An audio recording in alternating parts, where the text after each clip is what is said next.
Enw fi yw Nigel Williams, fi yw cyfarwyddwr cyllid bwydydd Castell Hywel. Clywes i amdano Elefyd Cymru trwy swyddogion yng ngholeg Prifysgol y Drindod Dewi Sant.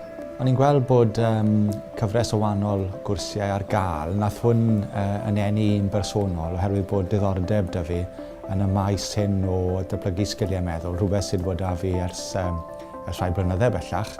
So weles i'r teitl y cwrs Mindfulness, o'n i'n gweld efo'r cyfle i ddysgu rhagor amdano sgiliau datblygu rhinweddau hyn o ran datblygu sgiliau meddwl, a benderfynais i dilyn y cwrs.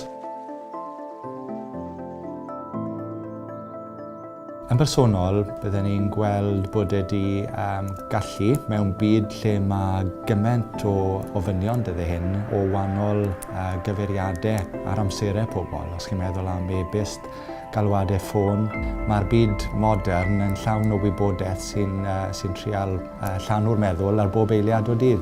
So fi'n credu bod y cwrs Mindfulness yn helpu sefyll nôl arna a datblygu'r gallu a felly cryfhau'r gallu i ganolbwyntio a i drafod a trefnu'r holl wybodaeth sy'n dod trwyddo, fel bod rhywun yn gallu gwneud y gorau o'r hyn sydd o'r blaen nhw ar unrhyw un adeg.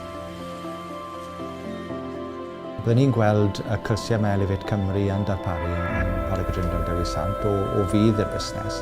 Yn credu mae'n helpu ddatblygu sgiliau y rheolwyr, a mewn meysydd hynny falle lle nad yw'r amser na'r cyllid yn ei fuddsoddi ynddo fe yn fewnol. Mae'r ffaith bod y cyrsiau yn rhedeg yn ddim, a hwnna'n fantes o'n buddsoddiad oherwydd mae gymaint o ofynion eraill ar cyllid o fewn y busnes. A'r ffaith bod cynnwys y sesiynau i gyd yn berthnasol i busnes modern yn Nghymru dyddiau hyn. So fe gyd o fantes, a byddwn ni'n argymell i fusnesau eraill yn yr ardal.